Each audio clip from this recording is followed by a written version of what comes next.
Kita kembali berdialog mengenai koalisi aksi menyelamatkan Indonesia yang baru diumumkan pada hari ini. Bang Said Didu masih bersama kami. Bang Said Didu, hari ini baru pengumuman, belum ada deklarasi. Lalu apa kemudian langkah konkret dari gerakan kami ini untuk ke depannya?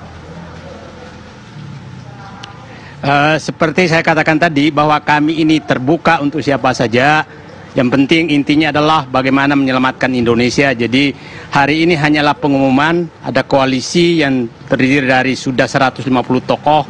Kemudian akan diadakan sosialisasi ke berbagai daerah, berbagai komponen untuk mengajak masyarakat untuk bersatu menyelamatkan Indonesia.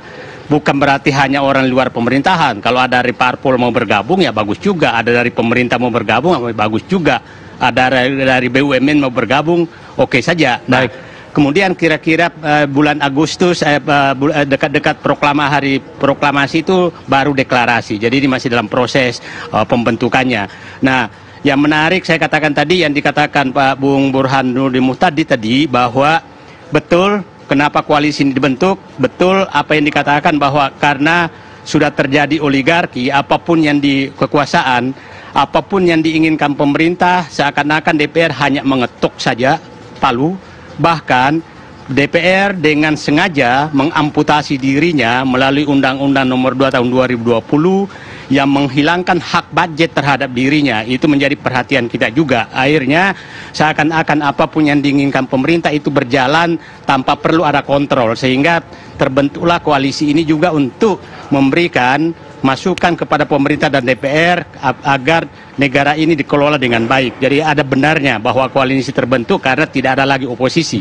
Sama sekali hilang oposisi di negeri ini. Gitu. Ya, Bang Said Didu tadi mengatakan akan memberikan masukan. Artinya akhir bentukan dari koalisi ini hanya memberikan referensi apa yang harus dilakukan atau lebih dari itu?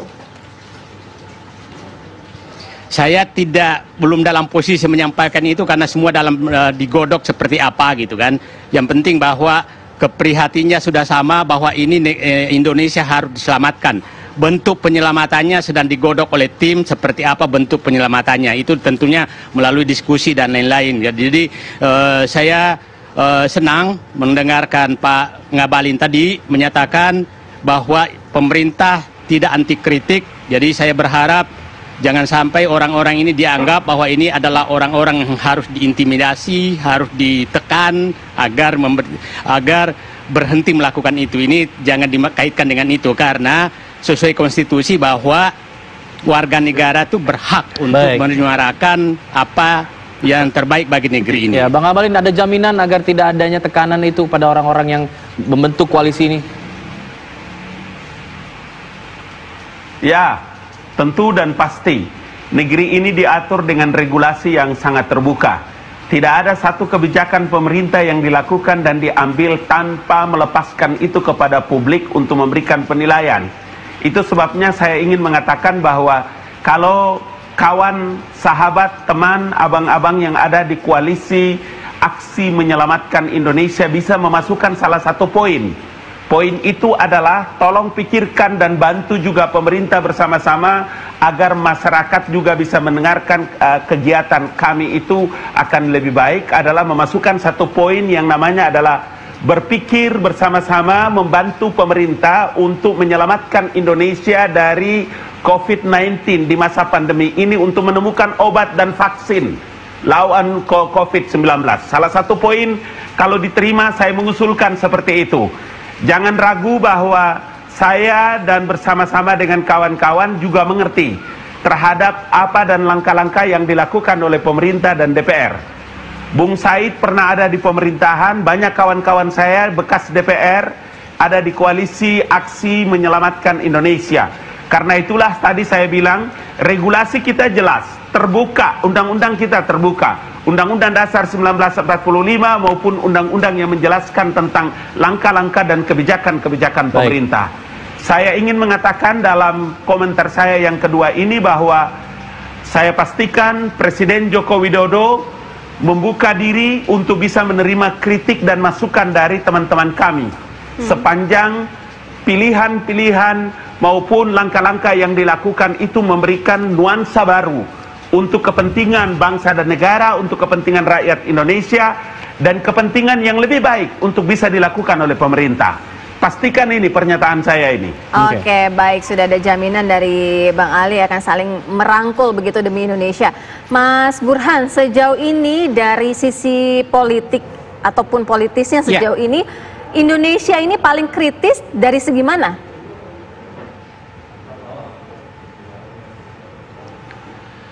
Sebenarnya kalau dilihat dari beberapa dimensi, yang paling mendapatkan sorotan kalau kita baca dari survei elit maupun survei pemilih itu adalah hukum terutama ya. Jadi dari sisi hukum, terutama sejak revisi Undang-Undang KPK, kita tahu salah satu pilar penting pemberantasan korupsi yaitu KPK itu trennya menurun tingkat public trust terhadap KPK. Kalau dari sisi ekonomi meskipun menurun dibanding sebelum pandemik, tetapi riset yang dilakukan oleh Politico misalnya itu tidak terlalu buruk-buruk amat Indonesia ya. Meskipun dari sisi public health-nya mungkin orang menganggap kebijakan pemerintah tidak dianggap terlalu istimewa, meskipun tidak terlalu buruk juga. Jadi dari sisi hukum menurut saya satu hal yang penting untuk terus-menerus kritik disuarakan, karena selain public trust terhadap KPK yang turun, kita tahu sektor ini yang rapotnya merah gitu ya, dibanding yang lain. Sektor hukum ini yang menurut saya perlu mendapatkan garapan lebih serius. Nah, selain tentu saja hal-hal yang tadi disebutkan ya, kalau saya sih melihatnya dari sisi positif, kami ini penting untuk menyuarakan hal-hal yang mungkin tidak tersuarakan sejak pemerintah mendapatkan dukungan 80% kekuatan politik di DPR. Jadi dari sisi formal sudah selesai politik di DPR, karena DPR secara umum sudah mendukung pemerintah. Nah, yang penting untuk disuarakan ini dalam rangka perbaikan Pak Jokowi sendiri. Kan Pak Jokowi dituntut untuk memberikan legacy. Nah, legacy itu dimungkinkan kalau ada sesuatu yang dirasa salah, ada yang mengingatkan. Jadi bagian dari prinsip yang Pak Ngabalin hafal luar dalam, tawasobil hak gitu ya. Dan ini harus terus-menerus disuarakan, lepas dari motivasi yang mungkin saja muncul. Tadi Pak Ngabalin secara tersirat menyebut entah itu post power syndrome, entah itu kebencian, itu sah secara politik. Tapi pesan penting bahwa kritik adalah kritik, bagian dari upaya perbaikan harus terus-menerus kita suarakan agar pemerintah juga mengalami proses perbaikan. Ya, Mas Burhan, apakah kemudian ini juga bisa dikatakan sebagai bentuk cara untuk mengkritik pemerintah karena sudah tidak ada lagi check and balance di DPR begitu, tidak ada lagi oposisi di sini dalam hal ini, oposisi terasa lemah begitu? Iya, dari sisi itu saya mengapresiasi lahirnya kami tadi ya, Koalisi Aksi Menyelamatkan Indonesia. Lepas dari soal motivasi politik atau apapun, kita harus sadari pentingnya gerakan kritik, entah dari kelompok yang berada di dalam sistem ataukah di luar. Tetapi yang penting buat saya, kalau dari sisi gerakan sosial, kita mengenal tiga. Satu yang disebut dengan istilah political opportunity structure atau struktur kesempatan politik. Ada nggak pos atau struktur kesempatan politik sekarang? Ada. Pandemik itu satu. Yang kedua, pemerintah mendapatkan dukungan super kuat. Jadi apa yang terjadi sekarang adalah koalisi mayoritas di parlemen. Nah, yang kedua itu dari sisi collective action frame atau framing. Framingnya sekarang udah disampaikan oleh Bung Said gitu ya. Utamanya dari sisi diagnostic framing, jadi diagnosa masalah. Prognosisnya belum kelihatan tadi karena katanya baru diumumkan, belum dideklarasikan. Jadi kita belum tahu kira-kira resepnya apa untuk menyelamatkan Indonesia. Yang disampaikan Bung Said kan dari tadi kan soal mendiagnosis masalah, tapi resepnya belum ketahuan apa yang mau ditawarkan. Nah, prognostiknya belum kelihatan. Nah, untuk panjang usianya, nafasnya, satu gerakan sosial itu harus punya namanya mobilisasi sumber daya. Nah, itu banyak itu yang dibutuhkan, termasuk urusan logistik, urusan networking, urusan message yang harus terus. Nah, itu butuh lari maraton, bukan lari sprint.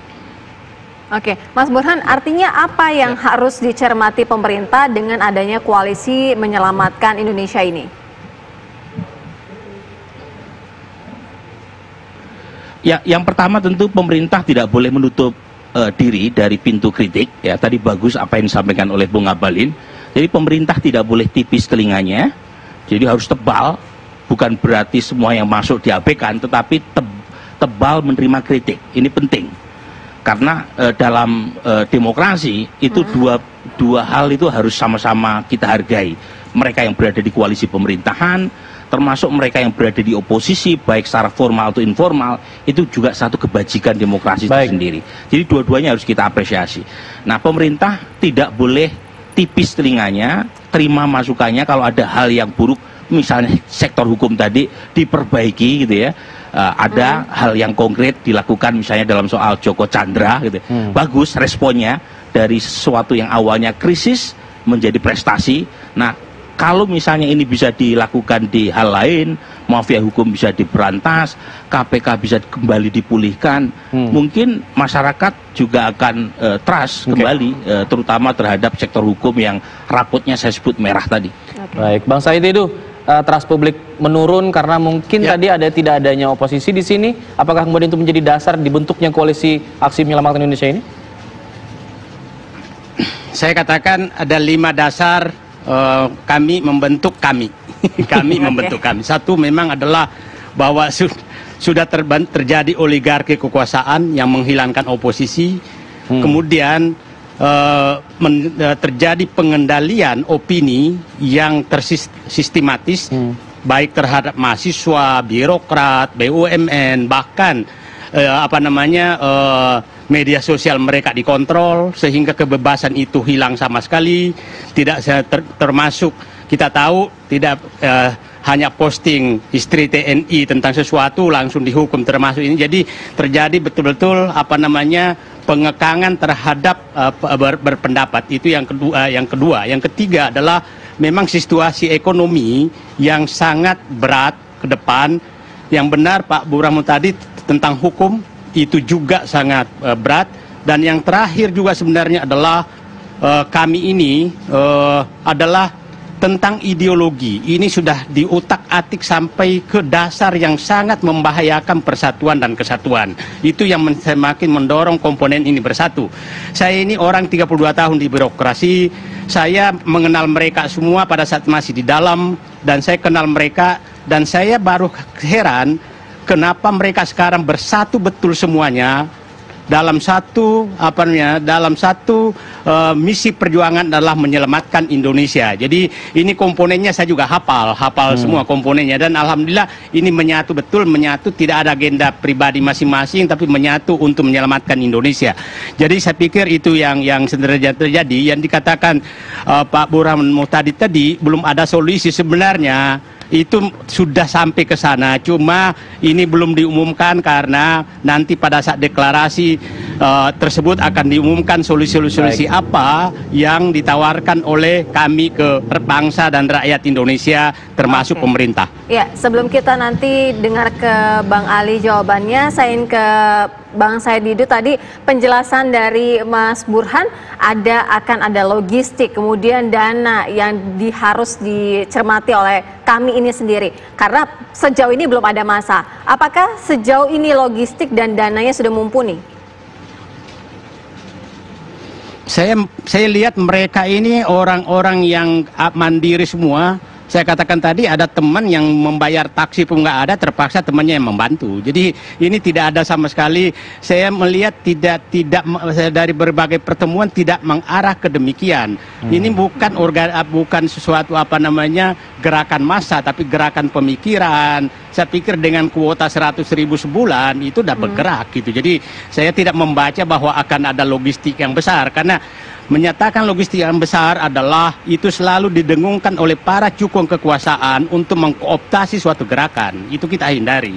Jangan sampai kita menyatakan kita butuh logistik, datanglah cukong kekuasaan untuk membiayai, untuk mengkooptasi gerakan yang murni. Saya lihat tidak ada ke arah sana. Gitu. Bang Ali, tidak ada ke arah sana tentang logistik. Kalau orang ini tentang berpikir, orang ini kayaknya mereka tidur pun berpikir kok. Baik, Bang Ali, tadi disebutkan ada 5 hal yang menjadi dasar. Ada oligarki, tidak adanya oposisi, pengendalian opini yang sistematis, pengekangan pendapat, situasi ekonomi yang berat, lalu ideologi yang diutak-atik, hukum yang carut marut. Ini artinya kan banyak sekali yang disoroti, Bang Ali. Apa kemudian yang bisa ditanggapi dari pihak pemerintah?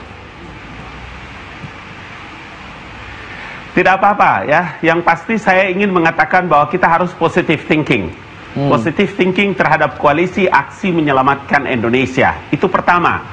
Dan yang kedua, saya mau tegaskan bahwa sejak awal Presiden Joko Widodo telah mengatakan bahwa tidak anti pada kritik, membuka diri selebar-lebarnya untuk memberikan masukan dan mengevaluasi langkah-langkah dan apa-apa yang dilakukan oleh pemerintah. Jangan keliru bahwa ketika kita menggunakan sistem demokrasi, maka istilah oposisi itu tidak ada dalam pemerintahan demokrasi. Maka itulah kita kenal bahwa hak budgeting, hak legislasi, dan hak untuk mengontrol kebijakan pemerintah itu menjadi bagian yang terpenting untuk dilakukan. Rakyat Indonesia itu telah mendelegasikan hak dan kewenangannya kepada Dewan Perwakilan Rakyat Republik Indonesia. Ilmu ini hanya ditemukan pada ilmu kuliah hukum tata negara. Jadi koalisi itu tidak ada dalam sistem demokrasi. Jadi kalau masih ada teman-teman menggunakan istilah koalisi dalam pemerintahan demokrasi, saya kira kita perlu baca buku kembali lagi. Yang kedua, bagaimana mungkin masih menggunakan istilah dinasti? Awas, istilah dinasti itu tidak dikenal dalam sistem pemerintahan demokrasi. Itu sebabnya kalau Anda menggunakan istilah dinasti terkait dengan hanya anak calon wali kota Solo dari anak seorang presiden, kenapa baru kali ini Anda menyoroti terhadap ada anak presiden calon wali kota, tapi kemarin tidak ada yang memberikan kritik maupun otokritik terhadap seorang anak hebat di republik ini mencalonkan gubernur, bupati dan lain-lain sebagainya. Itu yang kedua. Yang ketiga yang saya mau bilang saya mau bilang supaya paling tidak ini menjadi masukan. Yang ketiga yang saya mau bilang bahwa langkah yang dilakukan oleh teman-teman ini pasti akan diverifikasi oleh publik. Karena itulah maka langkah-langkah yang dilakukan oleh Bapak, kawan, teman dan sahabat dari koalisi aksi menyelamatkan Indonesia ini pasti akan dinilai oleh publik. Biarlah nanti publik yang memberikan penilaian. Tapi saya tetap berharap banyak bahwa apa yang dilakukan oleh Pak Said Didu dengan kawan-kawan adalah memberikan kontribusi yang terbaik kepada kepentingan bangsa dan negara dan pemerintahan Joko Widodo. Itu yang saya harapkan seperti itu. Sehingga saya tentu berharap bahwa langkah-langkah ini akan memberikan evaluasi, memberikan kritik. Kemudian saya pastikan kepada teman-teman bahwa tidak ada satu langkah kebijakan pemerintah yang membatasi ruang demokrasi di negeri ini, termasuk media sosial. Yang dicaci maki, yang dihujat, yang menyebarkan berita kebohongan dan kebencian itu adalah dialamatkan kepada pemerintah. Tapi semua bisa teratasi dengan baik dan terjawab. Karena yang disebarkan itu adalah berita bohong, berita yang penuh dengan fitnah. Jaminan baik. Wassalamualaikum warahmatullahi wabarakatuh. Waalaikumsalam warahmatullahi wabarakatuh. Baik, jaminan sudah dikeluarkan oleh pihak pemerintah dan juga kita akan tunggu nanti langkah selanjutnya dari koalisi aksi menyelamatkan Indonesia seperti apa, kemudian gagasan pikiran untuk membantu pemerintah Indonesia. Terima kasih Bang Burhan, terima kasih Bang Said, terima kasih dan juga Bang Ali, terima kasih sudah bergabung bersama kami di Kabar Petang. Assalamualaikum warahmatullahi wabarakatuh. Sama-sama.